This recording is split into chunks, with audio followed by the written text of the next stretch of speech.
Olá pessoal, tudo bem com vocês? Bem-vindos a mais um vídeo aqui no canal. Hoje eu separei alguns livros aqui pra gente conversar, que são, dentre os livros que eu li em 2024, aqueles que mais me marcaram. 2024 foi um ano bem conturbado pra mim, né, em termos de trabalho, de vida pessoal. Eu também tava passando por 2 processos seletivos de mestrado, então eu passei em um, graças a Deus. Então, assim, o meu esforço foi recompensado.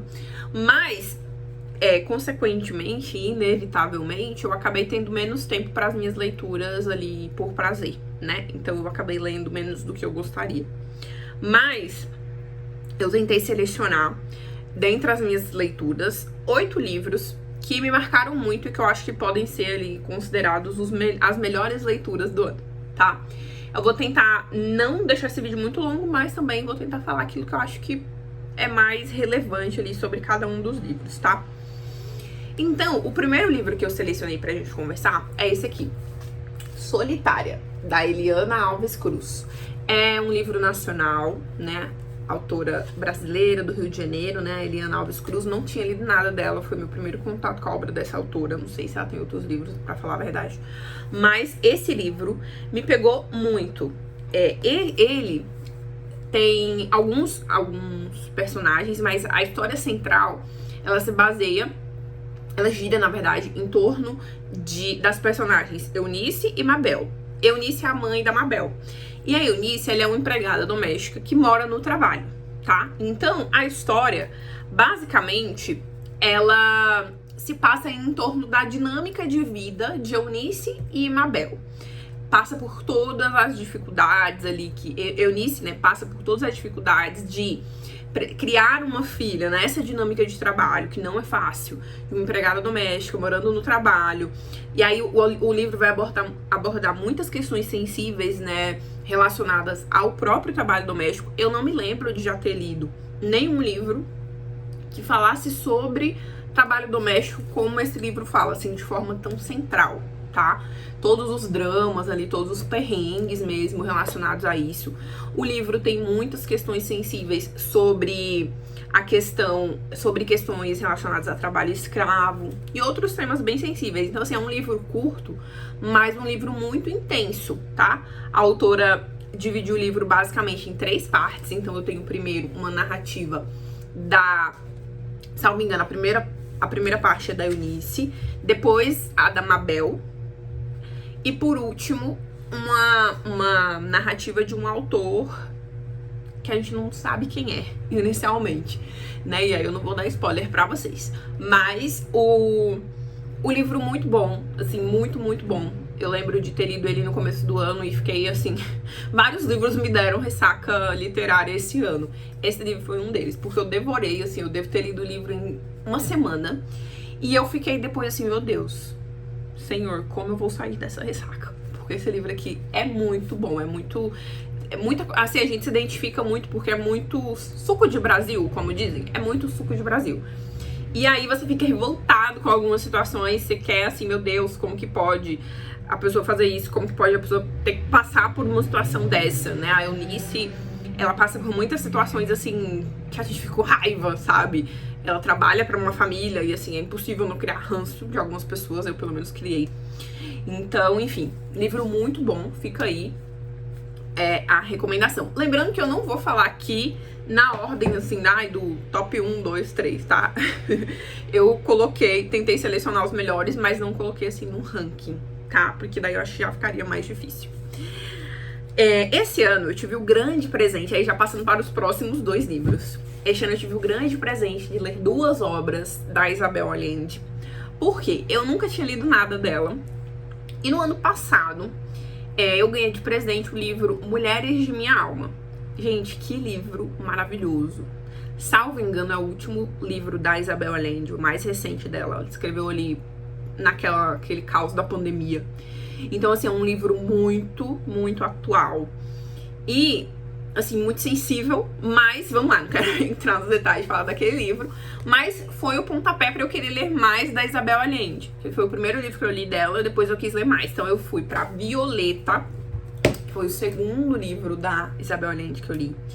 Violeta, que é o livro que vai contar a história da Violeta, né? Então, ela tem uma família ali muito privilegiada, muito rica e tudo mais, porém, em um determinado momento ali, depois da crise, da Grande Depressão, né, que eles falam aqui, no Chile, ela e a família dela precisam ir ali pra uma região afastada, tipo uma zona rural. E aí a vida muda assim drasticamente, né? Então ver esse contraste de vida é muito legal, mas principalmente acompanhar o crescimento dela nesse lugar, né? Então a vida dela vai se passar ali. E uma coisa que eu achei muito legal, o livro, ele é escrito em formato epistolar, né? É uma carta que a própria Violeta está escrevendo e a gente não sabe pra quem até uma determinada parte do livro. Apesar de você suspeitar, né? Depois de alguns capítulos você começa a suspeitar ali pra quem que ela tá escrevendo a carta. Mas é um livro, assim, lindíssimo, lindíssimo. Eu acabei lendo 3 livros da Isabel Allende, né? Porque eu li Mulher de Minha Alma, li Violeta. Depois eu li A Casa dos Espíritos, que eu já vou falar dele. Mas Violeta, realmente, pra mim, é o melhor livro que eu já li da Isabel. Assim, me marcou muito, é um livro muito sensível, muito delicado. Tem muitas questões... Acho que é um ponto comum, pelo menos desses 3 livros que eu li da Isabel Allende. Ela fala muito de questões relacionadas à política nos livros dela, né? Então ela traz ali questões relacionadas a questões políticas, assim, que estão acontecendo, questões políticas relevantes, e isso deixa a história muito legal, tá? Então, Violeta é aí a nossa segunda dica de leitura pra vocês. E um dos melhores de...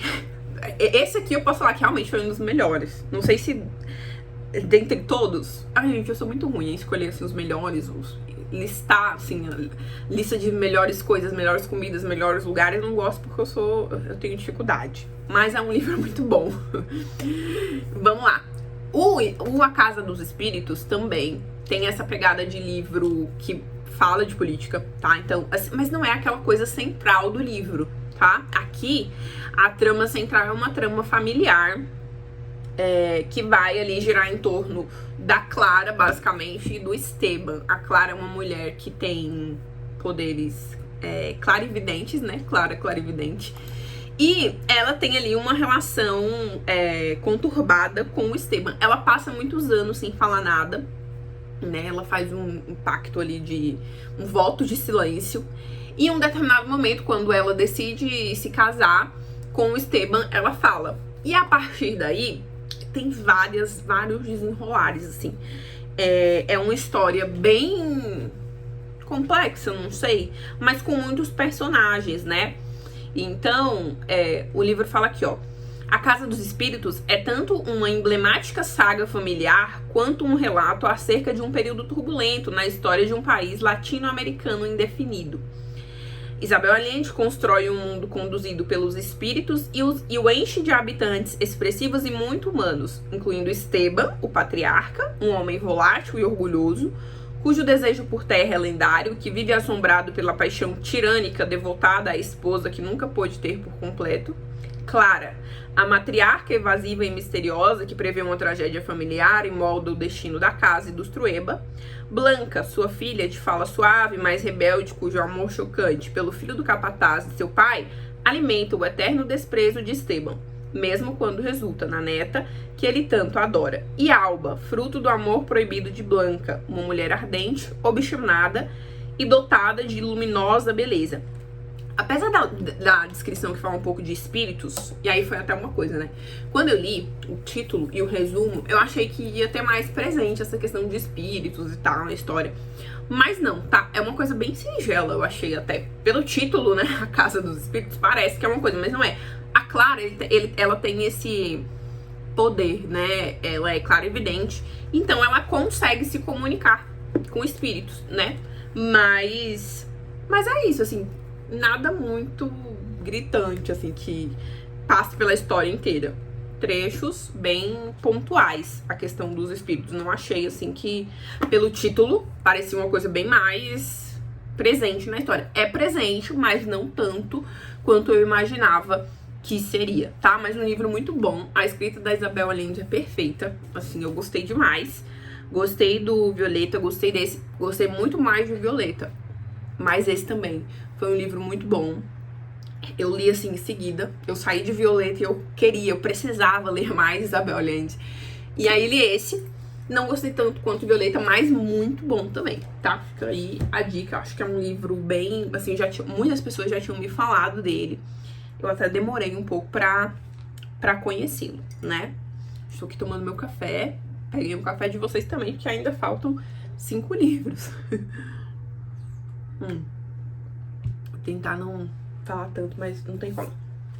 Olha, o próximo livro, o quarto, né? É esse aqui.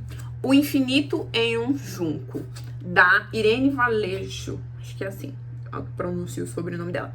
O Infinito em um Junco, a invenção dos livros no mundo antigo. Gente, esse livro, ele é incrível. Eu amei. Porque aqui a gente tem a história da evolução dos livros. Então, ele vai falar desde a questão ali dos papiros, dos manuscritos e tudo mais, até chegar nos livros basicamente como eles são hoje. Então, é mais do que a história dos livros, é a história de todos os componentes do livro, sabe? Não sei se eu fui muito clara, mas aqui, ó, como fala aqui, ó. Este é um livro sobre a evolução dos livros. Um passeio pela trajetória deste artefato fascinante que inventamos para que as palavras pudessem viajar no tempo e no espaço. No espaço e no tempo. É a história da sua fabricação e de todos os modelos e formatos que testamos ao longo da jornada humana.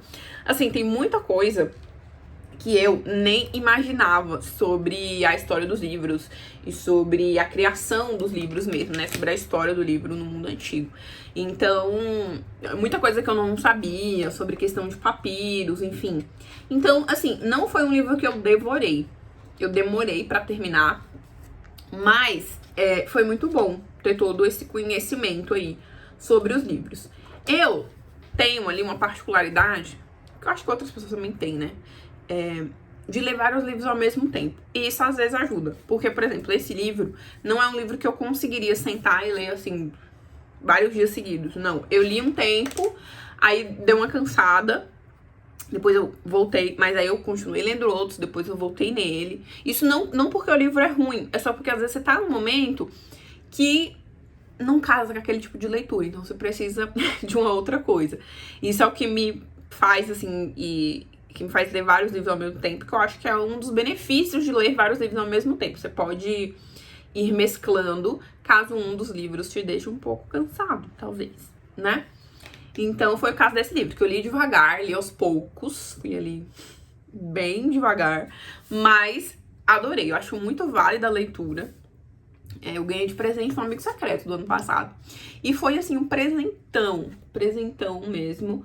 Foi um livro muito, muito, muito legal. Fica aí a dica pra vocês também. Próximo livro é um livro que eu falei no meu último vídeo, então assim, eu posso passar por ele bem rapidamente, mas eu precisava colocar nos melhores do ano, porque realmente foi um dos livros que me marcou muito, Intermezzo, da Sally Rooney, né? Eu fiz um vídeo falando só sobre ele, então quem quiser saber mais, pode procurar aí nos meus vídeos, acho que é o último vídeo, acho não, é o último vídeo, tá? Eu falei um pouco sobre Intermezzo. Um livro muito, muito bom, tá? Que aborda aqui questões familiares, mas especificamente questões de luto. E me pegou particularmente, né? Como eu falei no livro passado, eu tenho uma questão com luto. Eu perdi minha mãe, então assim, eu me identifiquei muito com um dos personagens do livro. Né? Aqui a gente tem basicamente a história de dois irmãos, né? Peter e Ivan.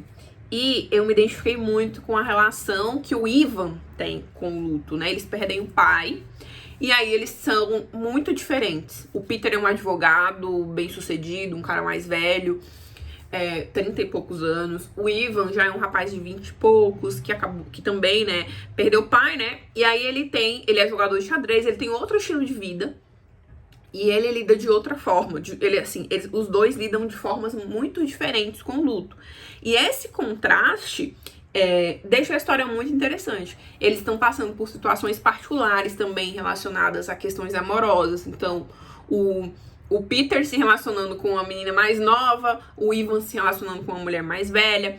Essas questões de diferença de idade nos relacionamentos também é muito forte aqui. Então, assim, gente, vejam o vídeo que eu falei só sobre intermédio, porque realmente é um livro muitíssimo bom. Muito.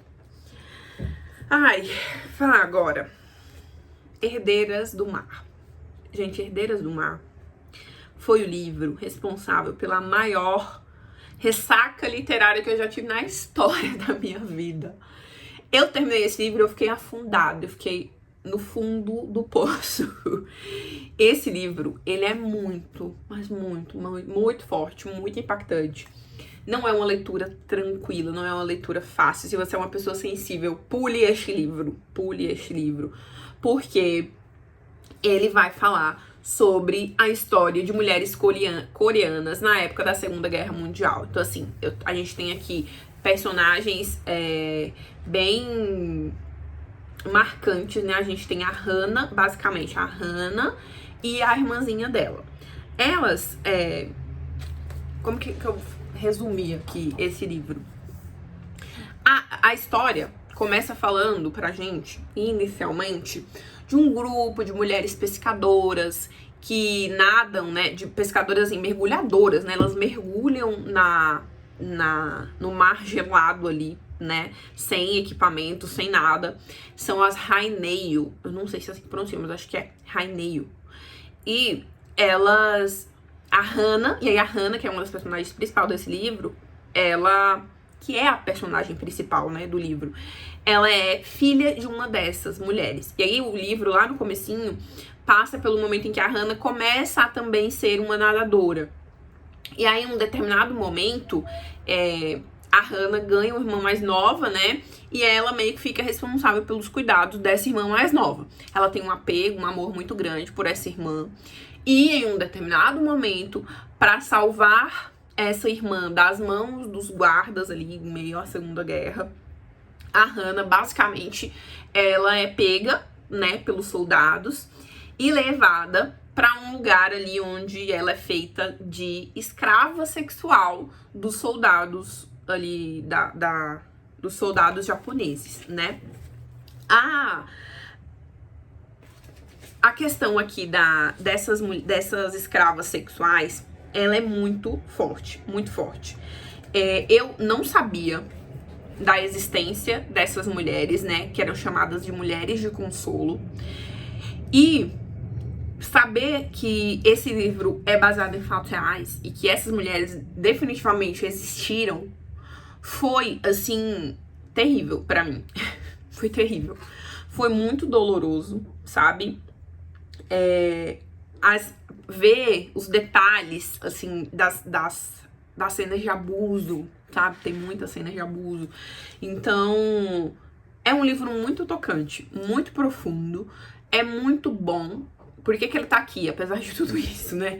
Ele tá aqui porque é uma história necessária, sabe? Eu acho que a gente precisa conhecer essas histórias. A gente não pode apagar da mente situações tão tristes e que de fato aconteceram, né?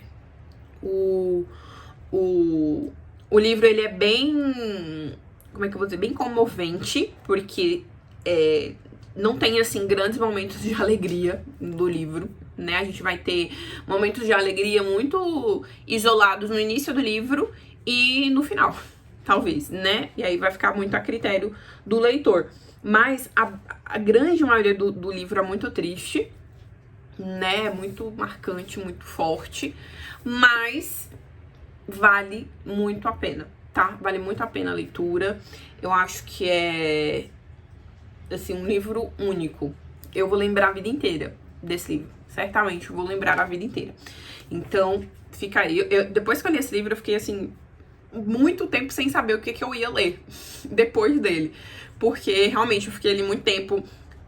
Eu lembro de depois que eu terminei, eu fui pesquisar mais sobre as mulheres de consolo, sobre projetos que envolviam essas mulheres, né?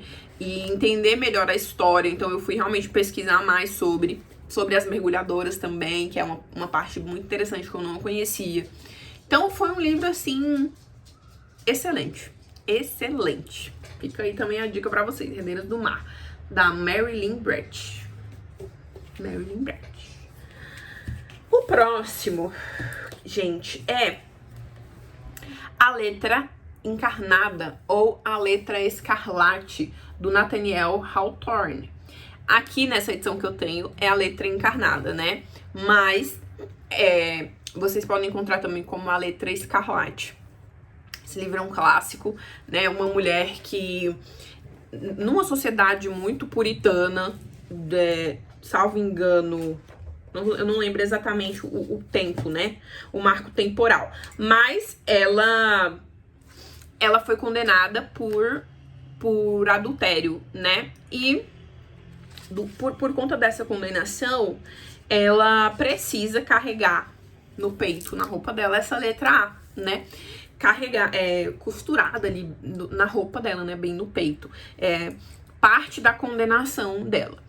E ela, em virtude desse adultério, ela tem uma filha, né? E aí o livro vai basicamente se desenrolar.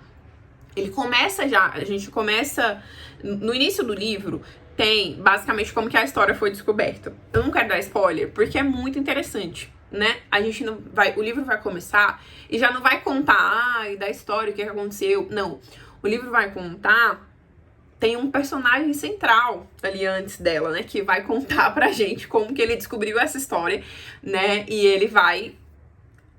O narrador, basicamente, né? Vai contar pra gente como que ele descobriu essa história. E aí ele vai contar a história. Isso é muito legal. E aí a moça que foi condenada, a Esther Prynne, ela tem uma filha, né? E depois... E aí ela se nega, né? Ela se recusa a falar quem é o pai. Mesmo condenada a usar ali a letra A no peito, ela se recusa a falar quem é o pai da filha dela. E isso acaba gerando ali alguns burburinhos na cidade. Lembrando que é uma sociedade puritana de um tempo bem distante. E o livro vai se desenrolar basicamente entre a vida dela, criando a filha dela, e o suposto pai dela, né? Ela tem também um marido, que foi a pessoa que ela traiu, né? E esse pai, esse suposto pai, então, assim, tem questões religiosas, tem vários pontos ali muito interessantes no livro. Eu achei muito bom. Era um livro que eu sempre quis ler, achei, assim, a proposta muito legal. E tem temas muito interessantes aí pra gente refletir, né? Especialmente enquanto mulheres. E, enfim, é um livro muito antigo, mas como verdadeiro clássico, ele tem temas aí que se mostram muito atuais e que nos fazem refletir, inclusive, no mundo de hoje, né? O papel da mulher na sociedade, o quanto a mulher, por vezes, é claro que com as grandes e devidas proporções, quanto a mulher ainda hoje, ela é julgada por algumas situações que um homem não seria julgado por essas mesmas situações, tá? Então fica aí um clássico, livro muito bom. Por último, mas não menos especial e não menos importante, Stephen King. Gente, o Stephen King é um dos meus autores favoritos. E eu fiquei um pouco triste porque eu só consegui ler um livro dele esse ano, que foi o Billy Summers. Ganhei de presente de uma grande amiga.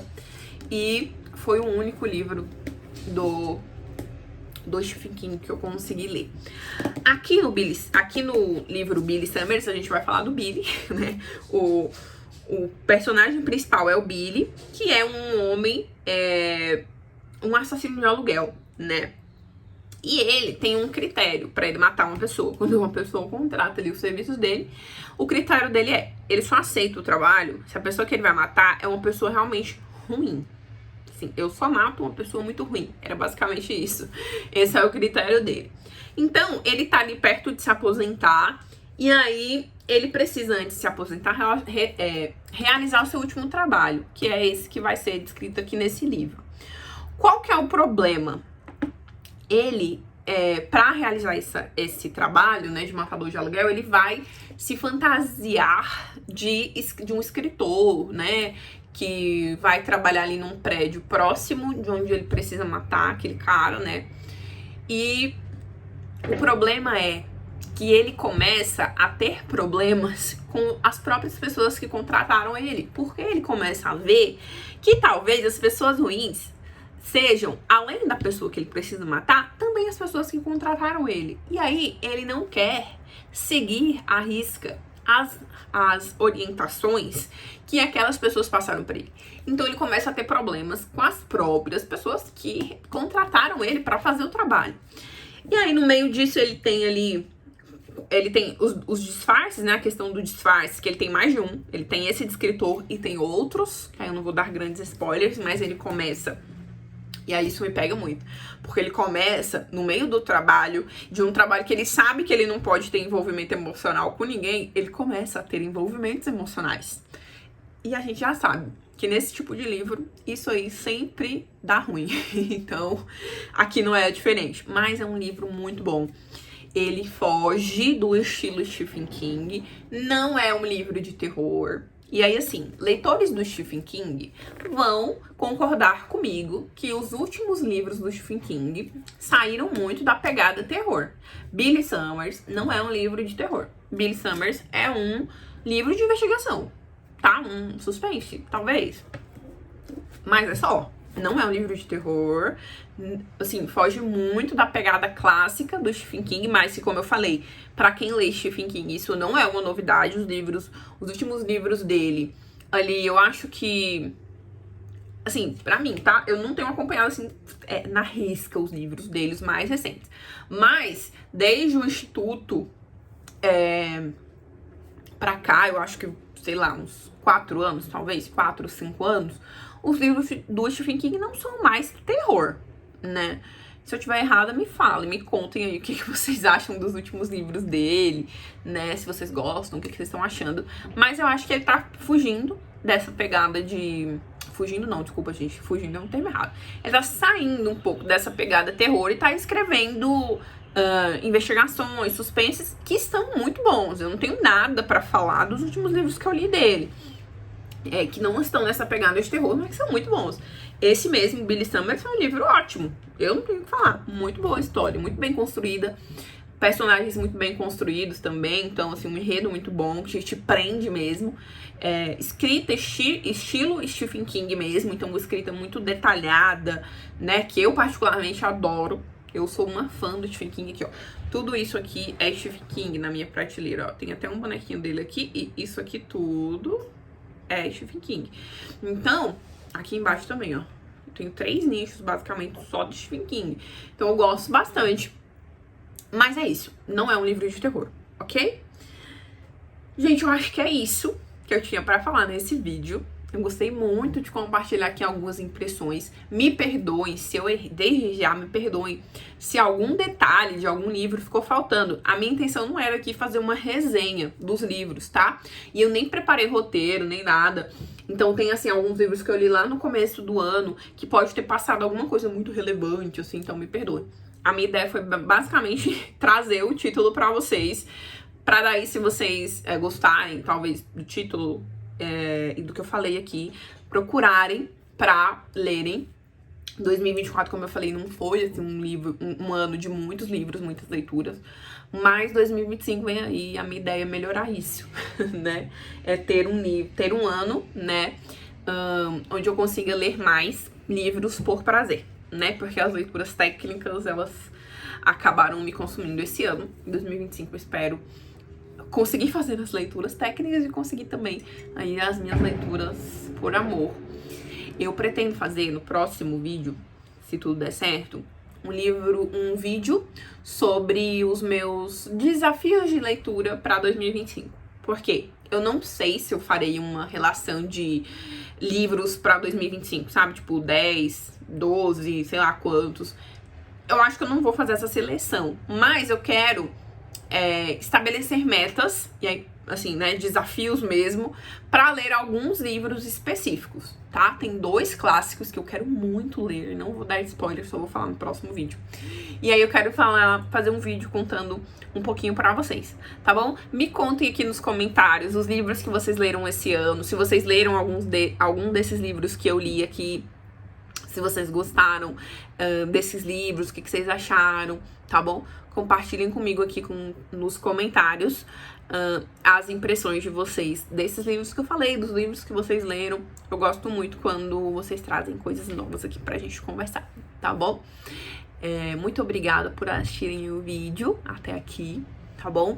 Desde já, um ótimo ano novo pra todo mundo, um ótimo 2025, que seja um ano de muitas bênçãos, muita luz, muita prosperidade, muita saúde pra todos nós, tá bom? Obrigada por assistirem o vídeo, obrigada por ficarem até aqui nesse vídeo que ficou um pouco longo, mas espero que vocês tenham gostado. E é isso, contem aqui nos comentários o que vocês acharam.